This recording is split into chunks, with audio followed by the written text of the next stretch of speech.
In this video, I'll show you how to connect CJ Dropshipping to WooCommerce in just a few minutes. So both platforms work together seamlessly to manage products and orders. Start by logging into your CJ Dropshipping account using your credentials.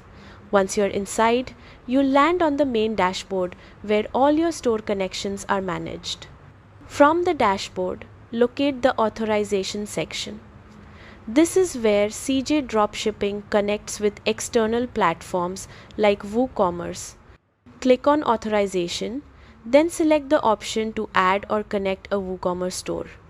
A pop-up window will appear asking you to add a store. Here, you'll choose the authorization method. If you're unsure, the default option works perfectly for most users and is the easiest to set up. Next, enter your WooCommerce website URL. Make sure the URL is accurate and includes HTTPS if your site uses it. This step is important because it allows CJ Dropshipping to communicate properly with your store. Once the URL is added, click Authorize. Give it a few moments while the connection is completed between WooCommerce and CJ Dropshipping.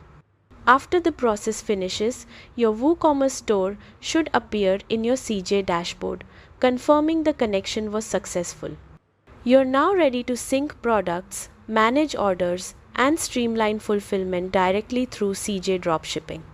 If you run into any issues, double-check your site URL or authorization method, as small details can make a difference. And that's it. You've successfully connected CJ Dropshipping to WooCommerce. Thanks for watching and happy selling.